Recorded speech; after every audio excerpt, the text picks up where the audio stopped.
మీ family future కు safe investment అంటే Landora the valley, Kandi, Hyderabad. అందరికీ నమస్కారం. నేను Swarupa Potlapalli. Welcome to Suman TV. Iran, Israel, America మధ్య భీకర పోరు నడుస్తోంది. దీని ఎఫెక్ట్ అనేది ఆంధ్ర మీద కూడా ఉండబోతున్నట్టుగా తెలుస్తోంది. ప్రస్తుతం నాతో పాటు ఉన్నారు Suman TV chief editor Keshav గారు. వారితో మాట్లాడదాం. కేశవ్ గారు నమస్తే అండి. యుద్ధం గురించి ఇప్పుడు ఎక్కడ చూసినా కానీ పెద్ద చర్చ జరుగుతోంది. ఆంధ్రప్రదేశ్ మీద దీని ప్రభావం ఎలా ఉండబోతోంది? అంటే జనరల్గా మీకు జలుబు చేసింది అనుకోండి, ముక్కుకు మాత్రం ఎఫెక్ట్ ఉండదు, మొత్తం బాడీకి ఎఫెక్ట్ ఉంటుంది అనమాట. సో ఎక్కడ యుద్ధం జరిగినా కానీ దాని పర్యవసానం, దాని ప్రభావం ఖచ్చితంగా దాని ఇమ్మీడియట్ పార్ట్స్ ఏవైతే ఉంటాయో వాటి మీద కనిపిస్తాయి. ఇక్కడ వెస్ట్ ఏషియా, సౌత్ ఏషియా ఈ రెండింటికి ఇంటర్ కనెక్టివిటీ ఉంది. మనల్ని కలిపేది అరేబియా సముద్రం. అంటే ఖచ్చితంగా భారతదేశం మీద ఆ ఎఫెక్ట్ ఉంటుంది. పైగా అమెరికా అనుకున్నంత ఆషామాషిగా, ఇజ్రాయెల్ చెప్పినంత సులువుగా యుద్ధం లేదు. చాలా స్ట్రాంగ్ రిటాలియేషన్ జరుగుతుంది. ఎవరైతే సుప్రీం లీడర్, సుప్రీం కమాండర్ అన్నారో అయతుల్లా అలీ ఖమేనీ లేకపోయినా కానీ అక్కడ ప్రాపర్ డైరెక్షన్స్ ఇచ్చేది, అలానే ఎలా కౌంటర్ చేయాలనే దాని మీద వ్యూహకర్తలు కూడా చాలా బలంగా ఉన్నారనేది కనిపిస్తుంది. దాని ఎఫెక్ట్ గత 2 రోజులుగా, అంటే ఆల్మోస్ట్ 48 గంటలు గడుస్తుంది ఈ సమరం మొదలయ్యి. ఇది చూస్తే కనుక వందల డ్రోన్స్, సూసైడ్ డ్రోన్స్ అటాక్ చేస్తున్నాయి. ఒకటి కాదు, 10 దేశాలను టార్గెట్ చేస్తున్నాయి. మీరు చూడండి, గల్ఫ్ ఆఫ్ పర్షియాలో ఉన్నటువంటి ప్రతి దేశం ఎఫెక్ట్ అవుతుంది. ముఖ్యంగా యుఏఈ, ఇటు పక్కన సౌదీ అరేబియా, ఇవన్నీ కూడా, బహ్రెయిన్ కానీ, ముఖ్యంగా ఒమన్ వైపు కానీ, అసలు అటువైపు వెళ్ళేటువంటి నౌకలు నిన్న వచ్చిన సమాచారం ప్రకారం, అంటే రాత్రి వచ్చినటువంటి సమాచారం ప్రకారం 8 ఇరాన్ వార్ షిప్స్ని ధ్వంసం చేసామని చెప్పని అమెరికా చెప్తుంది. అసలు వార్ షిప్సే ధ్వంసం కాలేదని చెప్పని ఇరాన్ చెప్తుంది. ఇంకోవైపు న్యూక్లియర్ పవర్ ప్లాంట్ల పైన కూడా అటాక్స్ చేస్తున్నారని చెప్పని చెప్తుంది. అంటే చాలా సీరియస్ వార్నింగ్ అనేది కనిపిస్తుంది. బ్రిటన్ కానీ, నాటో కానీ వీళ్ళు ఇన్వాల్వ్ అయితే ఇంకా సివియారిటీ పెరగవచ్చు. సో ఇవన్నిటి ప్రభావం చూస్తే ఒక్క రోజులో అయిపోద్ది అనుకున్నారు, 2 రోజులు అనుకున్నారు. ఇది ఇంకొక 3-4 రోజులు దీని ఎఫెక్ట్ చాలా బలంగా ఉండేటువంటి సంకేతాలు అయితే స్పష్టంగా కనిపిస్తున్నాయి. అంత సులువుగా ఇరాన్ అంగీకరించేటువంటి పరిస్థితుల్లో లేదు. ఇంకోటి, ఇరాన్ ఆర్బిట్రేటర్స్ కూడా చాలా స్ట్రైట్గా చెప్తున్నారు, సరెండర్ అయ్యే పరిస్థితి లేదు. అసలు వాషింగ్టన్ పోస్ట్లో ఒక కథనం వచ్చింది, ఇరాన్ నుంచి మళ్ళీ మాట్లాడదాం, డిస్కషన్ చేద్దాం, చర్చల ద్వారా పరిష్కరిద్దాం అనేటువంటి ప్రపోజల్స్ వచ్చినాయి. అవన్నీ కొట్టిపడేశారు. సో అందుకని ఇవాళ ఉదయం నుంచి జరిగినటువంటి పరిణామాలు కనుక మనం చూస్తే ఈ యుద్ధం ఇంకా ముదిరేటువంటి అవకాశం కనిపిస్తుంది. ఇమీడియట్గా పొరుగు దేశాలుగా చూస్తే మనకు సరిహద్దు లేకపోయినా కానీ, అటు ఆఫ్ఘనిస్తాన్, ఇటు పాకిస్తాన్ మధ్యలో అడ్డున్నా కానీ మనకి కూడా ఆ ప్రభావం చాలా సివియర్గానే కనిపిస్తుంది. అందుకనే మార్కెట్ల పైన, షేర్ మార్కెట్స్ ఇవాళ మార్నింగ్ నుంచి చూస్తే ఆల్మోస్ట్ అన్ని డౌన్ఫాల్లో ఉన్నాయి. చాలా ముఖ్యమైన షేర్స్ అనుకున్నాయి కూడా డౌన్ అయిపోయినాయి. అందుకనే దీని సివియారిటీ మాత్రం మరికొద్ది రోజులు, కనీసం 2-3 రోజులు కొనసాగే సంకేతాలు అయితే స్పష్టంగా కనిపిస్తున్నాయి. ప్రపంచ దేశాలను కూడా ఆలోచనలో పడేసిన ఈ యుద్ధం మీద భారత్ స్టాండ్ ఏంటి? అంటే ఇండియా ఒకటే స్టాండ్తో ఉంది ఫస్ట్ నుంచి కూడా. ఇక్కడ ఒకే ఒక కాన్ఫ్లిక్ట్ పాయింట్ ఏంటంటే, ఈ యుద్ధం జరగడానికి, అటాక్ జరగడానికి ముందర ఇజ్రాయెల్ పర్యటనకి ప్రధానమంత్రి నరేంద్ర మోడీ వెళ్ళడం అనేది కొంచెం నెగిటివ్ ప్రొజెక్షన్ చేసే ప్రయత్నం జరుగుతుంది. అయితే మొదటి నుంచి కూడా 2 దేశాలతో మన మైత్రి కొనసాగుతూనే ఉంది. ఎట్లయితే ఇప్పుడు రష్యాతో ఆయిల్ కొనేటువంటి విషయంలో అమెరికా నుంచి ఆంక్షలను ఎదుర్కొంటూ కూడా రష్యాతో రిలేషన్ మెయింటైన్ చేసాము, ఇటు ఇరాన్ని సముదాయిస్తూనే అటు ఇజ్రాయెల్తో కూడా రిలేషన్ కంటిన్యూ చేస్తున్నాం, ఇజ్రాయెల్ని సముదాయిస్తూనే ఇరాన్తో సంబంధాలను కొనసాగిస్తూ వచ్చాం మనం. కాబట్టి మన స్టాండ్ క్లియర్, తటస్థంగా ఉన్నాం. కాకపోతే యుద్ధం అనేది దేనికి పరిష్కారం కాదు. ఒక టెర్రరిస్ట్ యాక్ట్కి కౌంటర్ ఇచ్చేటువంటి క్రమంలో ఒక వార్నింగ్ యాక్ట్లా ఉండాలి అని మనం ఆపరేషన్ సింధూర్ సమయంలో ఒక ఇండికేషన్ ఇచ్చాం. ఆపరేషన్ సింధూర్ ఇంకొక రోజు కొనసాగితే పరిస్థితి వేరేగా ఉండేది. ఈ మధ్య డొనాల్డ్ ట్రంప్ కూడా ఒక స్టేట్మెంట్ ఇచ్చారు, 30 కోట్ల మంది నేను కాపాడాను, పాకిస్తాన్ ప్రధానమంత్రి భూస్థాపితం అయిపోయాడు, ఆయన కాపాడాను, ఇవన్నీ చెప్పారు. సో అంటే ఎలా ఉండాలి అనేది యాక్ట్, మన రిటాలియేషన్ ఎలా ఉండాలి, పెహల్గాం అనే ఒక ఇన్సిడెంట్ జరిగిన తర్వాత ఏ విధంగా దాని సివియారిటీని మనం చెప్పాం, ఎంత ఫాస్ట్గా మనం రియాక్ట్ అయ్యి క్లోజ్ చేసాం. లేదంటే యుద్ధం కొనసాగితే పాకిస్తాన్ కంటే మనకే ఎక్కువ నష్టం, ఎందుకంటే ఆర్థిక పరంగా అనేక సమస్యలు వచ్చి ఉండేవి. అంత చాకచక్యంగా, నైపుణ్యంతో యుద్ధం ఆపే పరిస్థితి ఉందా అనేది ఇప్పుడు 2 పక్షాలు ఆలోచించాలి. అందుకే భారతదేశం ఇద్దరికీ కూడా చర్చల ద్వారా పరిష్కరించుకుందాం, అవసరమైన సాయం చేయడానికి మేము సిద్ధంగా ఉన్నాం. ఎందుకంటే అందరికీ కావాల్సిన దేశంగా భారతదేశం ఆ ఇన్వాల్వ్మెంట్ తీసుకోవడానికి స్కోప్ ఉంది ఇప్పటికి కూడా. ఈవెన్ నాటో కంట్రీస్ కానీ, అమెరికా వైపు నుంచి ఇతర దేశాలు కానీ, దక్షిణ అమెరికా వైపు నుంచి ఉన్నటువంటి దేశాలు కానీ, వాటికంటే కూడా భారత్ దగ్గరగా ఉన్నటువంటి దేశం. భారత్ మాట చెప్తే ఇటు అమెరికాతో కానీ, అటు ఇరాన్తో కానీ కొంతవరకు ఆ సత్సంబంధాలు కొనసాగించినటువంటి దేశం కాబట్టి మెత్తపడడానికి అవకాశం ఉంది. అందుకే మన స్టాండ్ చాలా క్లియర్గా ఉంది, చర్చల ద్వారా సమస్యను పరిష్కరించుకుందామని పిలుపునిస్తున్నారు. కాకపోతే ఇంటెన్సిటీ ఉంటుంది. ఒక 36 సంవత్సరాల పాటు ఆ దేశానికి అధ్యక్షుడిగా ఉండి దాన్ని ఇప్పుడు మోడర్న్ ఆర్కిటెక్ట్ ఆఫ్ ఇరాన్ అని చెప్తున్నారు. బయట ప్రపంచం ఎలా అయినా అనుకోవచ్చు, సొంత దేశంలో కూడా వ్యతిరేకత ఉండొచ్చు. ఎందుకంటే ఏ దేశంలో కూడా 100% సపోర్ట్ అనేది ఏ అధినేతకి ఉండదు. సో అదే తరహాలో మనం చూసినప్పుడు అయతుల్లా అలీ ఖమేనీ ఖచ్చితంగా modern architect of Iran modern ఆర్కిటెక్ట్స్లో ఒకరు అనేటువంటి అభిప్రాయం ఉంది వాళ్ళకి. అందుకని అతన్ని చంపేశారు అనగానే ఆ ఆవేదన ఉండొచ్చు, దానికి ప్రతీకారం ఉండాలనేటువంటి ఒక ఆవేశంతో మాట్లాడేటువంటి పరిస్థితులు ఉండొచ్చు.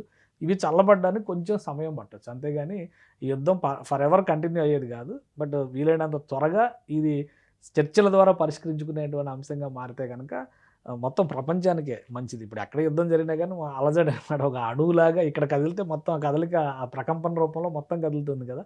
కాబట్టి ప్రతి దేశానికి ఎఫెక్ట్ చేసేటువంటి అంశం ఇది. వీలైనంత తొందరగా చర్చల ద్వారా పరిష్కరించే దిశగా అడుగులు పడాల్సిన అవసరం అయితే కనిపిస్తుంది. రష్యా ఉక్రెయిన్ మధ్య జరిగిన వార్తో ఎంత ఉత్పాతం జరిగిందనేది మనం అందరం కూడా కళ్ళారా చూసాం. యుద్ధం అనేది ఎప్పుడైనా సరే ఏ దేశానికైనా తీవ్ర నష్టాన్ని కలిగిస్తుంది. అసలు ఇప్పుడు ఈ దేశాల మధ్య యుద్ధానికి దారి తీసిన ప్రధాన కారణాలు ఏంటి? అంటే ఒకటి, ఇది చారిత్రకమైనటువంటి కోణం ఉంది ఇందులో. చాలా లాంగ్, అంటే మనం ఒక 70-80 ఏళ్ళ చరిత్రను చూడాల్సినటువంటి అవసరం ఉంటుంది, ఒకరోజు కాదు. ఇంకా చెప్పాలంటే ఇజ్రాయెల్ వర్సెస్ ఇరాన్ అంటున్నాం, బట్ ఇరాన్ ఇజ్రాయెల్ ఆప్తమిత్రులు. ఒకప్పుడు 1979లో ఎప్పుడైతే ఇస్లామిక్ రెవల్యూషనరీ గార్డ్స్ అని చెప్పని సైన్యం ఏదైతే ఇరాన్ను ప్రొటెక్ట్ చేస్తుందో, వీళ్ళందరూ ఇజ్రాయెల్తో చాలా క్లోజ్గా ఉన్నటువంటి వాళ్ళు, చాలా క్లోజ్గా ఉన్నటువంటి వాళ్ళు. పైగా ఇజ్రాయెల్ దేశం ఆవిర్భవించినటువంటి సమయంలో అరేబియా దేశాలన్నింటిలో కూడా ఎక్కువ మైత్రి కొనసాగింది ఇరాన్తోనే. అది అప్పుడు పరిస్థితి. ఎలా అయితే ఉక్రెయిన్ రష్యా మాజీ సోవియట్ దేశాలు, వాళ్ళలో వాళ్ళకి ఒక ఇంట్లో గొడవ లాంటిది, ఇంట్లో వచ్చినటువంటి కలకలం లాంటిది అయి ఉండొచ్చేది. సో అలాంటి సందర్భం మనం ఈ ఉక్రెయిన్ వర్సెస్ రష్యా చూస్తాం. కానీ ఇరాన్తో వచ్చేసరికి ఏమవుతుందంటే ఇజ్రాయెల్ జ్యూస్, ఇరాన్ వచ్చేసరికి ఇస్లాము, ఈ రెండింటి వలన మతపరమైనటువంటి వైరుధ్యాలు విభేదాలు కూడా ఉండడం వలన ఇది ఒక చాలా సీరియస్ అంశంగా మారిపోయింది. 2 కారణాలు ఉన్నాయి. ఇజ్రాయెల్ వ్యవహరిస్తున్నటువంటి శైలి ఒక కారణం అని అనుకుంటే, రెండో వైపు నుంచి చూస్తే తీవ్రవాద చర్య, తీవ్రవాదం ఏ రూపంలో ఉన్నా కానీ దాన్ని ఖండించాల్సిందని ప్రపంచ దేశాలు అన్నీ చెప్తున్నాయి, ఇరాన్తో సహా. కానీ అదే ఇరాన్ హిజ్బుల్లా విషయంలో కానీ, హమాస్ విషయంలో కానీ, హుతీల విషయంలో కానీ డబుల్ స్టాండర్డ్స్ అనుసరిస్తుంది అనేటువంటి విమర్శను ఎదుర్కొంటుంది. సో ఈ రోజు జరిగినటువంటి అటాక్, అంటే 2 రోజుల క్రితం జరిగినటువంటి అటాక్ కూడా ఖమేనీ ఆయా తీవ్రవాద సంస్థలకు చెందినటువంటి కీలకమైన ప్రతినిధులతో ఒక ముఖ్యమైన భేటీ నిర్వహిస్తున్నారనేటువంటి సమాచారమే ఇప్పుడు నేరుగా ఆయన టార్గెట్ చేసేటువంటి పరిస్థితి క్రియేట్ చేసింది. 2 సంవత్సరాల క్రితం గాజా స్ట్రిప్లో ఏం జరిగింది, ఇజ్రాయెల్ ఎలాంటి పరిస్థితులు ఎదుర్కొంది, అది కొనసాగింపు చర్యగా అక్కడ ఉన్నటువంటి యమన్ వైపు నుంచి కానీ కవ్వింపు చర్యలు కంటిన్యూగా అవి కొనసాగుతూనే ఉన్నాయి అదే పనిగా. కాబట్టి అంత ఈజీగా సమసిపోయే అంశం కాదు.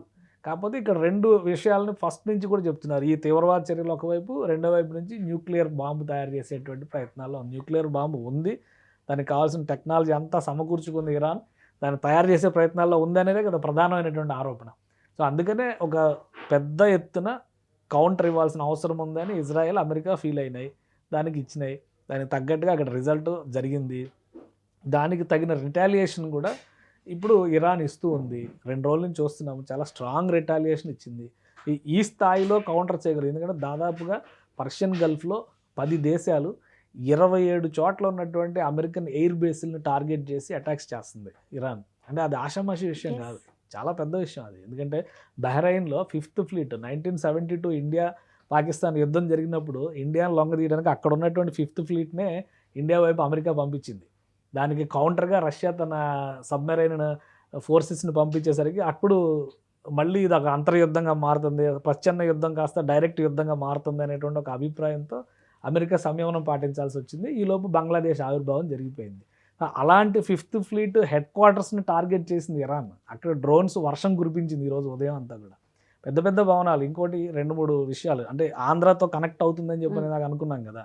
సౌదీ అరేబియాలో అరామ్కో అని చెప్పని ఒక పెద్ద రిఫైనరీ ఉంది. ప్రపంచంలోనే అతిపెద్ద రిఫైనరీ కంపెనీస్లో, పెట్రోలియం రిఫైనరీస్ కంపెనీస్లో అదొకటి. రోజుకి 5 లక్షల బ్యారెల్ల పెట్రోలియంను బయటికి తీస్తారు అక్కడ. దానిపైన అటాక్ చేసింది ఇరాన్. ఎవరు ఊహించాలి, అది చాలా పెద్ద నష్టం కింద చూడాల్సి ఉంటుంది.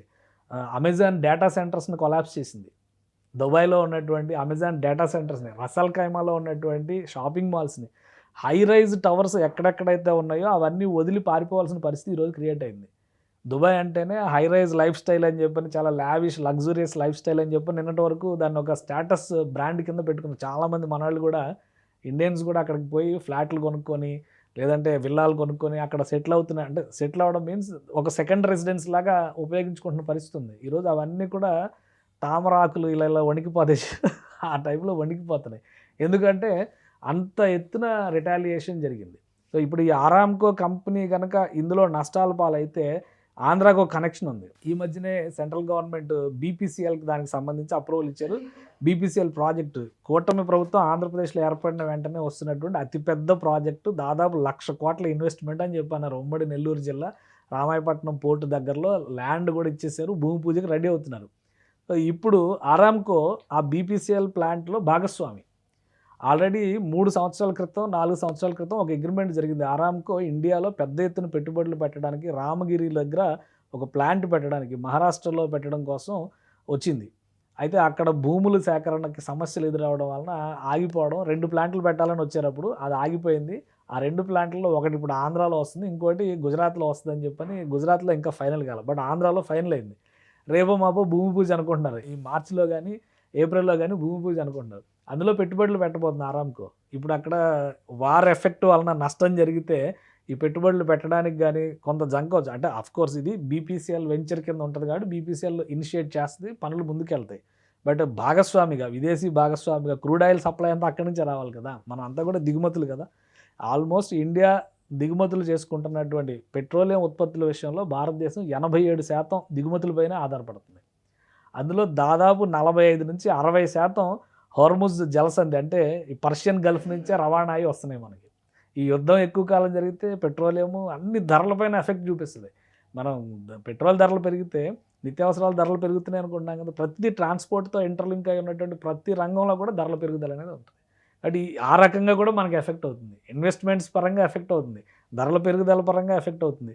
ఓవరాల్గా ప్రపంచ శాంతి విషయంలో ఈరోజు ఇంటర్నేషనల్ అటామిక్ ఎనర్జీ ఏజెన్సీ చెప్పినటువంటి రిపోర్ట్స్ ప్రకారం ఇజ్రాయెల్ అమెరికా చేసినటువంటి అటాక్స్ వలన ఎక్కడైతే న్యూక్లియర్ స్టోరేజ్ ఉందో అక్కడ కనుక లీకేజెస్ ఫామ్ అయితే అది మోస్ట్ డేంజరస్ యాక్ట్ అని చెప్పని అంటున్నారు. అది జరిగితే ఒక ఇరాన్కే కాదు, మొత్తం వాతావరణానికి ఎఫెక్ట్ చూపించేటువంటి అంశం అవుతుంది.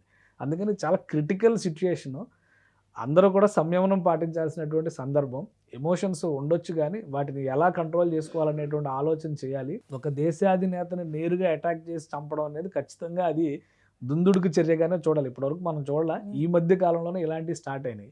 సో అది ఎలాగా మనం దాన్ని ప్యాసిఫై చేయగలం, ఇరాన్కి తగిలినటువంటి గాయానికి మందు ఎలా రాయగలం, at the same time Iran ఇచ్చినటువంటి రిటాలియేషన్ వలన మళ్ళీ అరేబియా మొత్తం, పశ్చిమాసియా మొత్తం అశాంతిలోకి అలజడిలోకి వెళ్లకుండా ఉండాలంటే ప్రపంచ నాయకత్వం బాధ్యత, ఐక్యరాజ్య సమితి ఇన్వాల్వ్మెంట్ చాలా ముఖ్యమైనటువంటి అంశం. భారతదేశం లాంటి తటస్థ దేశాలను అందులో ఉపయోగించుకుంటే కనుక వీలైనంత త్వరగా ఈ సమస్యకు పరిష్కారం రావడానికి అవకాశం ఉంటుంది. మొత్తం మీద ఈ యుద్ధ ప్రభావం అనేది మన ఆంధ్రప్రదేశ్ మీద ఉండబోతోందని మీరు క్లియర్గా చెప్పేశారు. త్వరలోనే పరిస్థితులు చక్కబడాలని కోరుకుందాం. థ్యాంక్ యూ సో మచ్ అండి. Thank you.